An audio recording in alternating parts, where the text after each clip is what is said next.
Assalamualaikum warahmatullahi wabarakatuh. Selamat pagi semua. Salam sejahtera untuk kita semua. Saya ucapkan terima kasih pada senior saya, guru saya, Dr. Bambang Budiono, atas introduksinya. Jadi pada kesempatan kali ini kita akan diskusikan mengenai beberapa poin berkaitan dengan drug-eluting stent, yaitu satu perkembangan terbaru, yaitu yang saya kira kita juga sudah paham dan mengetahui, yaitu adanya satu inovasi-inovasi terhadap drug-eluting stent ini menjadi target-eluting stent. Apa yang membedakan nanti kita akan bahas satu persatu. Yang pertama tentu kita paham bersama bahwa seluruh awal dari cerita PCI ini berawal dari Andreas Granzik yang bekerja di meja kayunya untuk membuat homemade balloon, ya, homemade balloon. Yang mana balloon ini kalau kita perhatikan di gambar bawah, yaitu Granzik Dilaka DG2030 ini adalah satu balon yang cukup bulky karena ukurannya cukup besar dan sangat kaku saat itu. Dan namun yang luar biasa adalah karena cerita ini berhasil membalon atau POBA melebarkan pembuluh darah koroner di proximal LAD yang sebelumnya hanya bisa diatasi dengan satu pembedahan, yaitu CABG. Bahkan yang lebih luar biasa lagi adalah ternyata setelah 10 tahun follow up setelah tahun 77 ke 87 ternyata masih cukup baik. Permasalahan utama yang saya kira mungkin senior-senior saya mengalami, ya, atau guru-guru kami juga mengalami, yaitu adanya kekhawatiran setelah PTCE atau setelah POBA ini adalah tingginya angka acute closure, di mana saat itu dokter intervensionis harus sangat ramah terhadap dokter bedah, ya, karena backup dari dokter bedah ini sangat diperlukan saat itu.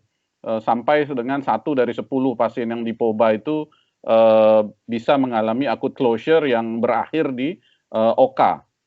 Dan perkembangan selanjutnya tentu dari BMS, ya, sehingga diperlukan satu teknologi baru untuk scaffolding sehingga tidak terjadi acute closure ini. Jadi inilah awal daripada BMS ini. Satu penelitian besar saat itu tahun 80-an, ya, sebelum 86 itu adalah yang disebut Benesten dan Stress Trial, yaitu Benesten yaitu Belgium dan Netherlands stent trial, ya, yang telah mengetes bahwa diperlukan satu metal yang diimplan untuk mengurangi angka acute closure yang ternyata saat itu cukup efektif dan telah dipasang sampai ratusan ribu pasien saat itu tahun 80-an. Namun lagi-lagi permasalahannya adalah satu masalah selesai, masalah lain timbul, yaitu adanya satu restenosis yang cukup tinggi, kurang lebih 20-50%. Rata-rata literatur mengatakannya sampai 30%. Jadi 1/3 terjadi restenosis, yaitu satu neointimal hyperplasia, di mana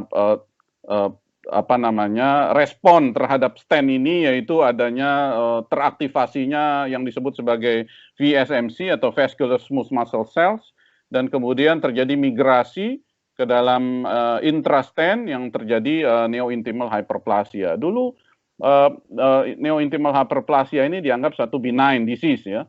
Namun kemudian pada periode selanjutnya BMS ini juga bukan hanya bisa menyebabkan stable angina, tapi bisa juga menyebabkan satu acute coronary syndrome.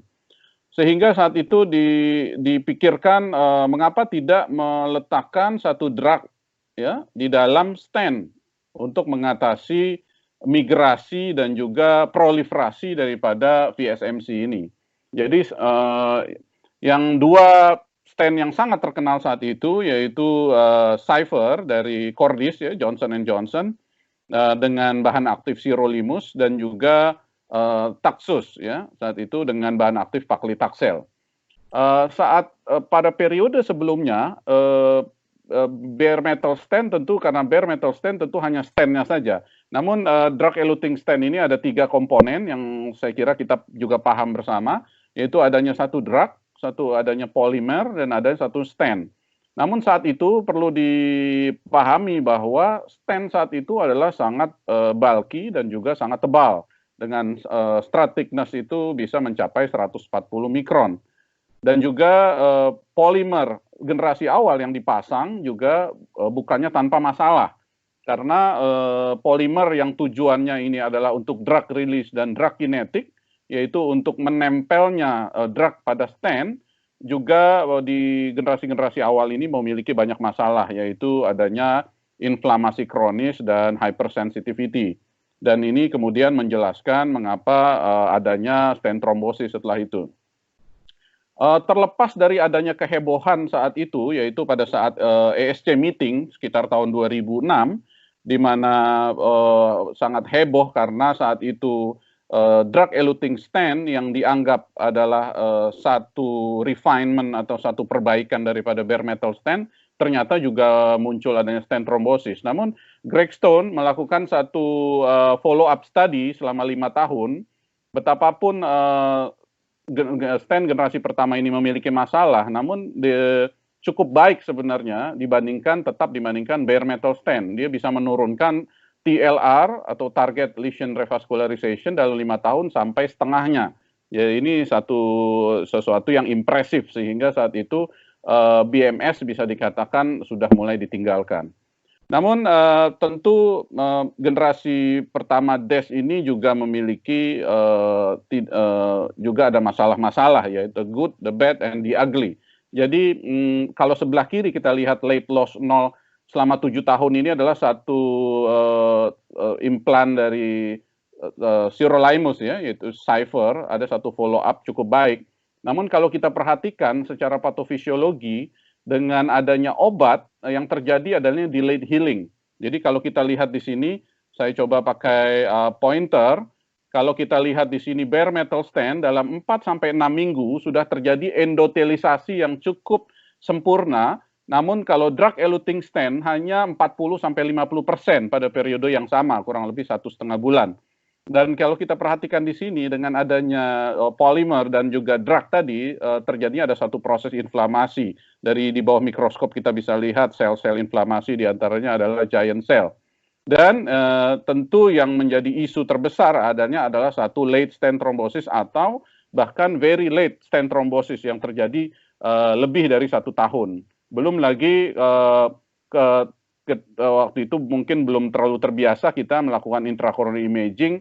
Jadi selain ada masalahnya polimer, selain ada masalahnya stat yang cukup tebal, kita juga punya masalah yaitu adanya incomplete apposition pada saat melakukan.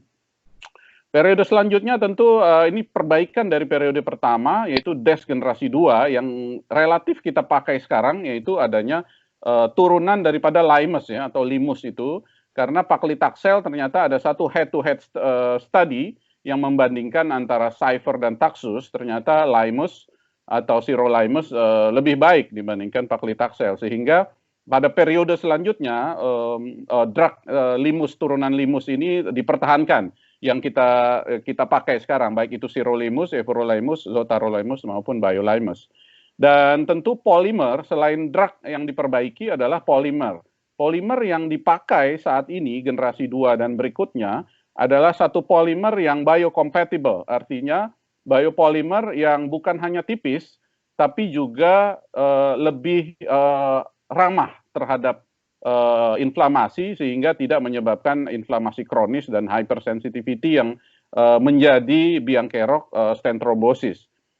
Sedangkan stent, perbaikan-perbaikan stent diantaranya adalah satu desain-desain yang diperbaiki, baik itu jumlah konektornya mungkin dikurangi dengan sebelumnya closed cell design menjadi open cell design, dan juga mengurangi stent strut thickness yang dulu adalah sampai 140 mikron menjadi di bawah 100 ya. Saat ini rata-rata di angka 80-an.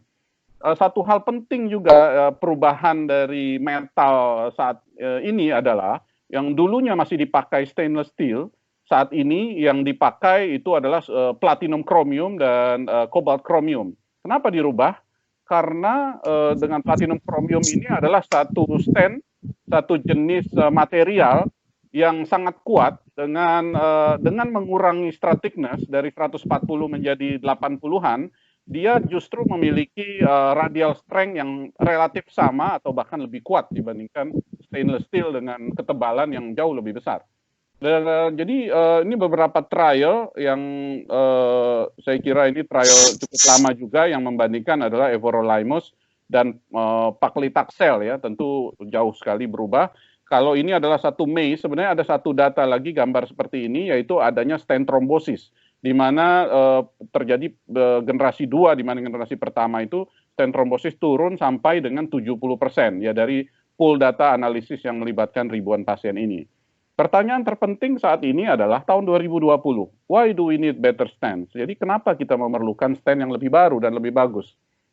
Yang pertama, walaupun kita sudah cukup puas, para pakar menyatakan bahwa masa-masa saat ini, berapa tahun terakhir ini bisa dikatakan satu plateau daripada perkembangan stent, di mana para intervensionis sudah cukup happy dengan kualitas stent, hanya difokuskan kepada bagaimana cara mengimplannya dengan baik, yaitu dengan bagaimana makin menurunkan late stent thrombosis dan restenosis. Dan juga poin penting juga yang banyak dibahas saat ini adalah, dan setiap company melakukan satu trial saat ini adalah bagaimana menurunkan ketergantungan terhadap dual antiplatelet yang bagaimana caranya tidak setahun, tapi bagaimana 6 bulan, 3 bulan, bahkan 1 bulan. Dan tentunya untuk memperbaiki prognosis setelah pemasangan stent. Tentu untuk memahami mengapa kita perlu stent yang baru, kita perlu paham juga mengapa current stent ini memiliki, walaupun stent baru saat ini tetap memiliki masalah.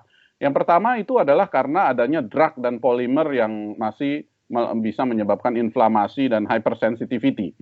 Dan polymer irregularities ya, yang menyebabkan drug delivery yang tidak konsisten dan juga menyebabkan tempat atau nidus terhadap trombosis. Nanti saya akan berikan gambar daripada mikroskop elektron mengapa ini juga penting. Sesuatu poin yang mungkin jarang kita perhatikan. Yang selanjutnya adalah mechanical issues, yaitu adanya stress fracture dan juga yang disebut sebagai LSD, yaitu longitudinal stent deformation, terutama kalau kita melakukan stenting di ostium lesion. Dan juga very late issue di mana permanen metallic implant dan juga isu-isu vasomotor nanti berkaitan dengan BVS dan lain-lain. Dan ini satu hal, yaitu pemeriksaan mikroskop elektron terhadap integritas polimer pada stent-stent yang kita pakai saat ini. Jadi bukan stent lama, stent ini. Mengapa ini bisa terjadi? Yang sering menyebabkan polymer integrity ini terganggu pada saat memasukkan stent.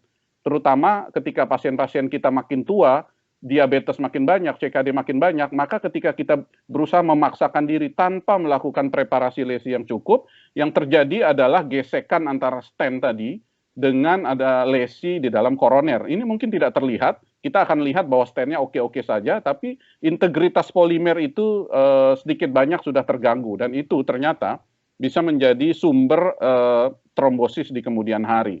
Jadi penting sekali untuk memperbaiki stent design seperti ini. Dan juga neoatherosclerosis merupakan final pathway daripada late death failure, baik itu generasi pertama maupun kedua. Di sini dari OCT study kita perhatikan bahwa misalnya gambar yang di atas ini kita akan melihat yang putih di atas ini tentu stent, bagian dalamnya itu adalah mixed plaque, di mana di bawah stent ini atau di dalam stent ini adalah satu calcification dan juga ada lesi-lesi fibrous. Namun di bawah kita akan melihat bahwa ini adalah gambaran stent rupture, yang ini adalah dominan daripada lipid, ya, dan juga kita bisa melihat ini adanya thrombus, ya, yaitu white thrombus. Dan sehingga apa yang perlu dilakukan untuk memperbaiki death outcome? Yang pertama adalah membuat stent strut ini makin tipis. Ini slide sangat penting menurut saya, terutama untuk para engineer ya. Yang kedua adalah bioabsorb polymer. Bagaimana polimernya itu bisa diabsorpsi sehingga tidak menyebabkan masalah di kemudian hari setelah drug diabsorb di dalam pembuluh darah, ya, tidak menyisakan masalah. Dan yang ketiga adalah eliminate the polymer, yaitu menghilangkan polimer, dan yang keempat adalah eliminate the stent, yaitu BVS. Sayang sekali 2017 Abbott menarik stand-nya, namun saya kira untuk ke depan nanti ada beberapa hal yang cukup prospektif ya dan promising, yaitu mungkin adanya satu magnesium base BVS ya. Di sini saya akan saya ambil dari jurnal Bioengineering. Hal ini menggambarkan bagaimana thick strut itu lebih berbahaya dibandingkan thin strut.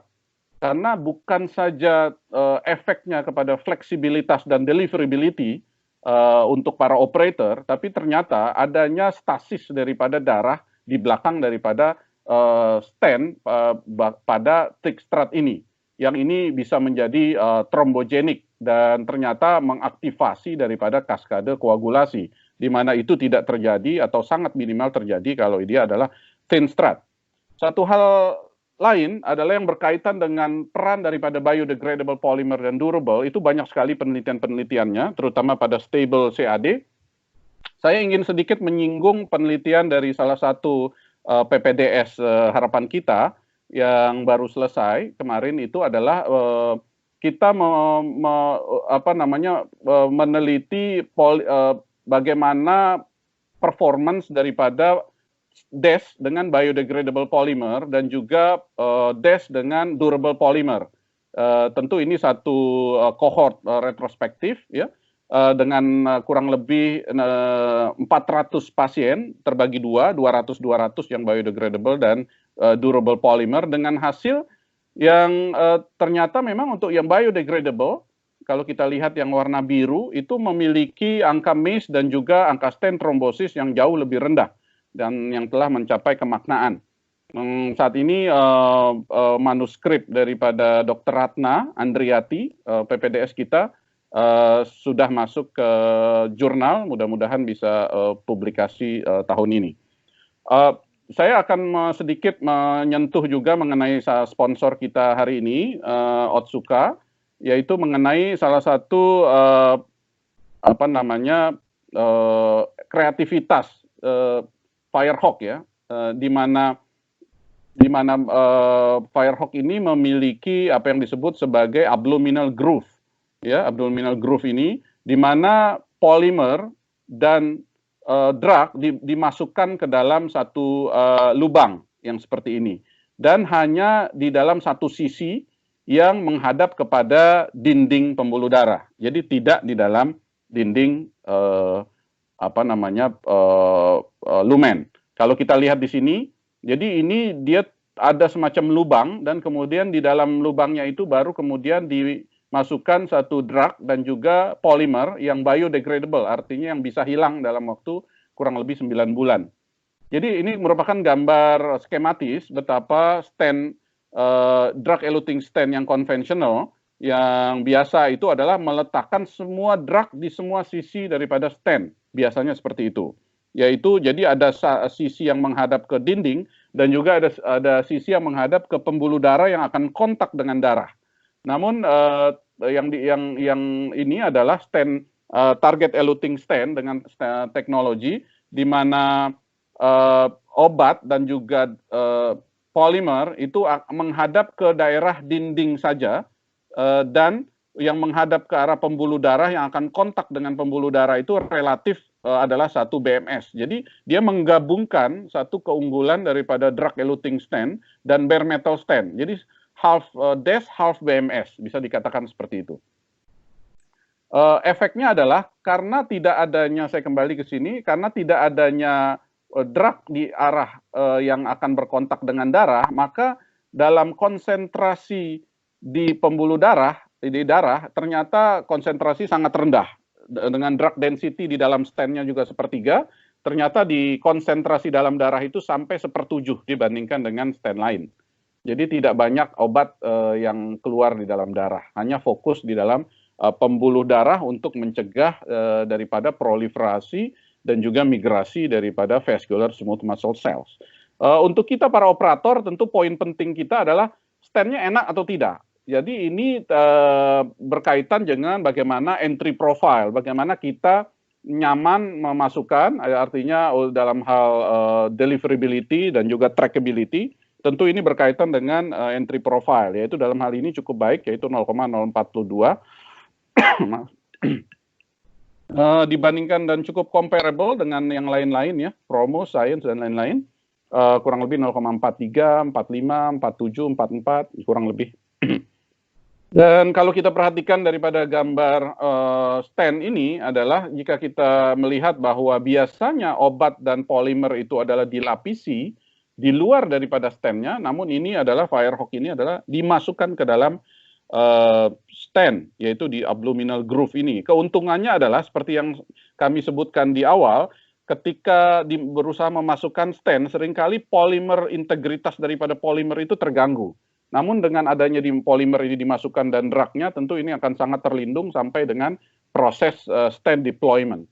Kalau kita lihat bahwa total thickness-nya kurang lebih 86 ya, cukup comparable dengan stand-stand yang saat ini. 70, 80, 90 rata-rata di bawah 100 ya. Dan setelah melihat daripada teori dan juga desain, stand design, bagaimana dengan data?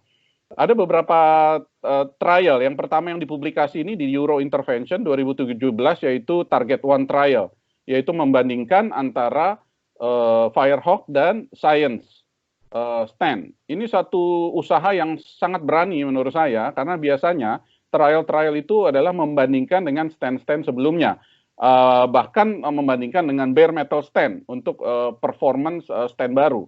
Biasanya dengan BMS atau juga dengan Cypher ataupun dengan Taxus. Tapi ini membandingkan dengan stand terbaru yaitu Science. Dan karena ini adalah non-inferiority trial, jadi tidak berusaha melihat superiority. Ternyata dari statistik tercapai bahwa ini dalam hal late lumen loss dalam 9 bulan ternyata sama antara Firehawk dan Science. Begitu pula ada satu OCT study di jurnal imaging, bahwa kalau kita perhatikan di sini, salah satu yang terpenting pada saat follow up stenting, yaitu dengan intracorneal imaging, adalah melihat apakah strat itu tercover atau tidak, atau yang disebut sebagai strat coverage. Kalau kita melihat di sini, ini tercover dengan baik. Kenapa perlu tercover dengan baik setelah beberapa bulan atau beberapa tahun? Agar stent itu tidak terpapar dengan darah, yang itu bisa menyebabkan thrombogenicity yang prone terhadap stent thrombosis. Selain tentunya intimal thickness itu juga harus dinilai, dan juga yang tidak kalah penting yaitu adanya aposisi. Jadi ada 3 hal poin itu yang dilihat daripada OCT study pada follow-up study. Di jurnal CCI juga 2018 ini adalah adalah follow up 5 tahun dari 2 trial, Target 1 dan Target 2 trial ya. Dan hasilnya cukup baik ya, dengan cardiac death dan juga TLR, target lesion failure itu kurang lebih sama di level 8% antara selama 5 tahun. Jadi sampai 5 tahun pun angka target lesion failure itu hanya single digit ya. Jadi dan itu cukup comparable dengan stent Science yang memang ini adalah satu head to head study. Dan juga publikasi lain adalah target all comers. Target all comers ini adalah satu ketika sebelumnya adalah target trial hanya melibatkan populasi dari Asia, ya dalam hal ini adalah Cina. Namun target all comers ini adalah melibatkan 21 center di Eropa di 10 negara. Lagi-lagi membandingkan antara Firehawk dan Science ya. Nah, jadi kalau kita perhatikan di sini yang terpenting pada saat follow up OCT yaitu berapa persen yang uncovered strat. Yang ini yang berbahaya. Makin tinggi tentu makin besar, makin rendah tentu makin baik. Jadi saya kira stand ini cukup baik. Dari publikasi terbaru Euro Intervention ini uncovered stratnya itu sangat-sangat minimal ya, walaupun jumlah limitasi ini adalah jumlah pasiennya masih sedikit. Dan yang tidak kalah pentingnya itu adalah satu publikasi bergengsi ya, di jurnal juga bergengsi, yaitu The Lancet, yaitu satu multi-center open label dari RCT. Namun sekali lagi karena ini adalah non-inferiority trial, jadi dari segi statistik powernya itu tidak sampai pada membandingkan superiority antara satu stent dengan stent yang lain, hanya sampai pada non-inferiority trial. Jadi dengan target lesion failure yang antara obat ini, stent ini dengan science itu sama-sama baik, yaitu di level 6%. Dan juga follow up dari 2 tahun ya, 2 tahun dari stent ini di level 8%. Kalau tadi adalah melibatkan populasi yang low risk, namun ini merupakan publikasi yang membandingkan 2 stent pada populasi yang high risk, gitu. Jadi apa high risk? Maksudnya stent ini dipasang pada ISR, pada CTO, left main, pada SVG, pose ABG, pada calcification, bifurcation, dan tortuous vessel. Dan ternyata hasil daripada TLF-nya adalah cukup comparable, yaitu masih 1 digit, ya, pada follow up 2 tahun. Ini adalah seperti halnya saya sebutkan tadi, beberapa company memang berusaha sedemikian rupa bagaimana mengurangi ketergantungan terhadap double antiplatelet. Jadi ini adalah satu protokol, jadi ini bukan satu hasil penelitian. Tahun 2019 mereka baru melakukan satu studi, jadi ini satu ongoing study untuk melihat apakah DAPT 3 bulan cukup dibandingkan 12 bulan. Ya. Jadi para teman-teman sejawat dan para senior sekalian, untuk take home message pada presentasi saya kali ini adalah bagaimana teknologi dari PCI ini makin lama makin berkembang, dan perkembangan ini tentu saja adalah untuk mengatasi kekurangan daripada teknologi saat ini. Dan target eluting stent design yang merupakan desain yang terbaru dengan abdominal groove dan juga ditambah dengan biodegradable polymer merupakan satu opsi yang sangat promising untuk meningkatkan clinical success. Dan abdominal groove biodegradable polymer ini, atau yang disebut sebagai Firehawk ya pada presentasi kali ini, bisa dikatakan dengan banyak studi tadi, target 1, target 2, target all comers, dengan populasi Asia maupun Eropa, bisa dikatakan adalah sangat aman dan juga sama efektifnya dengan stent-stent terbaru, dalam hal ini adalah everolimus stent di banyak trial. Mungkin itu dari saya. Terima kasih atas perhatiannya. Assalamualaikum warahmatullahi wabarakatuh.